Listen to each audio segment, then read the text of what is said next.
All the UFO sightings throughout history are just humans from the future on a time-traveling safari meant to observe how we were in the past. What conspiracy theory do you believe in the most?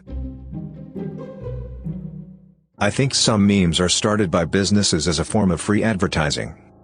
The recent Duolingo memes got me thinking more about it. Duolingo wasn't a small app at the time, but it became a lot more popular after the fact. There have been other memes revolving around a particular product or brand as well, that make me think this is happening on a strategic level beyond some kid thinking it'd be hella funny to do this or that. Marshmello doesn't actually produce his own music.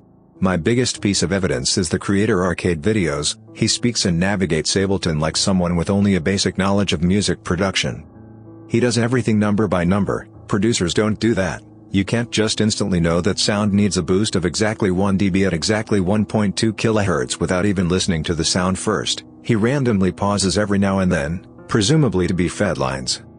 And he seems to lack even a basic understanding of music theory, recreating MIDI by randomly clicking in notes with no regard for the key of the song. Someone with the level of skill he demonstrates should not be capable of making radio-quality hits. Disney released Frozen, so that it would be the top result when searching Disney Frozen, and not anything about Walt Disney's head being cryogenically frozen in the Disney theme park. I don't know how likely that is, on either count actually. Area 51 is just a front that was allowed to become popular in the public eye, but actually has nothing of value. Not saying aliens in bases exist, just saying Area 51 is allowed to be the popular secret base thing to cover up actual secrets. I am not downplaying what the airmen at 51 do, just saying that what they do now is not likely as top secret as people are led to believe. That our phones are always recording, at least audio, to target advertising of course, but more secret agent things as well. My mother-in-law talking at dinner about how hard it is to train for a marathon now that she is over the age of 55. I get ads all over Reddit and Google that read, "Over 50 and a runner? Check out this random product." Within 4 hours of the conversation. I know there was a bunch of stuff about this, but I think every company denied it. Could be wrong though. Marijuana legalization is being pushed by Big Pharma. Once it's legalized, they will then push for restrictive regulations in the interest of public safety that will force shutdowns of consumer or small grow operations. Those are only allowed now to foster positive sentiment towards legalization. So then it's legal and they have a monopoly. Planned obsolescence, if it's still a conspiracy theory. Why does my phone suddenly develop unseen issues when the new one is released? It's not a coincidence. And who even asked for these tech companies to release a new phone every year? We live in a time where technology is now growing at a rather slower pace compared to the 2000s when there was rapid innovation. It's not like my current phone is getting crappier in 1 year, but wait, it is. Applies to phones, tablets, smartwatches, basically most, rather expensive, internet-connected devices receiving updates. There's a recent increase in realistic space colonization movies to garner interest in space exploration. Because some people at the top know it's needed. It's actually probably so very wealthy people can get funding and support from us average losers so they can abandon the planet as soon as possible, while we suffer all the crap that was most likely caused by them. People at the top don't give a crap about you and I. We can sit on the planet and pay for oxygen as we slowly die from cancer. They want to get off the planet. Male birth control advancements are being squashed by the pharma companies who produce the female contraceptive pill because of all the money the pill generates despite it, causing so many unsavory side effects. Example, Vashalgol. A non-invasive treatment for men that mimic a vasectomy but is completely reversible. It's been around since 2010 but can't get funding. I think it's because it is a once of, maybe more than once depending on number of kids you want, treatment and reversal and not a daily dose, so it is not a constant income. Why fund something that won't give you a steady stream of money, even if it means a healthier society? I am not talking about the male contraceptive pill or a spermicide gel. This is, for lack of better way to explain, an IUD type thing for men, completely different to the male pill that has made mainstream media. It was developed in India and there are online sites for them to get funding through sponsors. This is my tinfoil hat theory, it's not based on meticulous research. That Avril Lavigne died in the mid-2000s and her record label hired someone who looked like her to take over her career. Michael Jordan didn't decide to step away from the NBA to play baseball to honor his dad or anything like that. He got caught gambling and David Stern couldn't allow the league to lose all credibility with its biggest star being suspended for betting on games. He had him take a couple years off instead of publicly punishing him. I've posted this one before, but I think that there are high-level rings of pedophiles and sexual predators specifically so that those above them can keep them under control. We know that there are kingmakers. While the big actors and musicians today are certainly talented, there are plenty of B and C-listers who could be just as big if only they had the backing of a big publisher like Disney, Paramount, etc. Thing is, making a king is expensive. You have to spend a lot of time and money getting the public to care about them before they start to pay you back, and once they're big they don't technically need you anymore. So the kingmakers are naturally going to look for people who are retainable to ensure they get their investment back. They have to. For every king they make dozens of duds. It's an expensive process. Sometimes that's as simple as them being naive. A good legal contract can lock them in for a long time, and often the only way out is to destroy your value so the kingmaker stops caring. Look at Britney Spears' meltdown for example, but if you can't get that then blackmail works just as well. I suspect that for a long time homosexuality was the go-to black mark. That's why it seemed like for so long that the big names were always having gay scandals and the like. It was easy to stage, easy to feed them their vice of choice when they were good, and not illegal, just career suicide, so it was low risk high reward. But of course the downside to making a king is that he gets a good deal of power too and eventually public opinion shifted and it became okay to be gay. Could still destroy some careers. The teen heartthrob loses a lot of his appeal when it turns out he's more interested in his very small male fanbase, but hardly enough to keep them from going solo or jumping to another label. So now they moved on to more shocking and illegal appetites. Harder to spot vulnerable marks and tougher to get them their vice of choice, but if it was easy to make a king everybody would be doing it. Someone who abuses women or children isn't about to cross their handler, they shut up and take their cut. After all, they're still being handsomely rewarded, just not as much as they could be making if they didn't have a publisher leeching out the lion's share of their profits. I don't think this is a huge coordinated conspiracy, mind you. I think that quite a few successful talent managers have discovered that sexual predators are surprisingly easy to manage if you're willing to clean up their messes for them, and that when you're talking about tens of millions of dollars you can suddenly afford high-powered lawyers and firemen who neither ask nor answer questions. But between predators gaining power and promoting like-minded monsters, and managers seeking out predators because they're easy to keep on contract, I think it explains a bit of why there always seems to be at least a few sexual assault scandals going on in movies and music at any given time.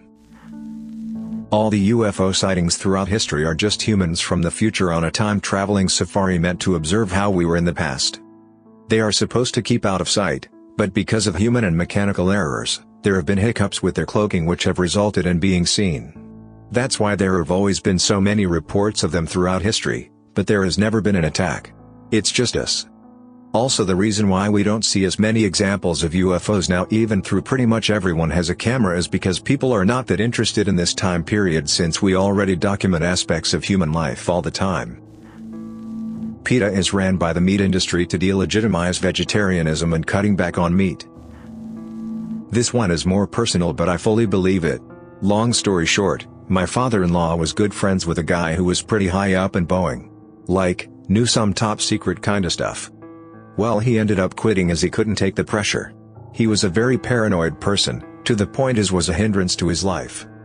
Well, a few months after he starts telling my father-in-law that he's being watched and followed and that the government is coming for him. Like I said, insanely paranoid.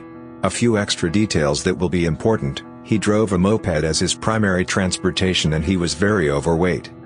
Lo and behold, he comes up dead a month or so later.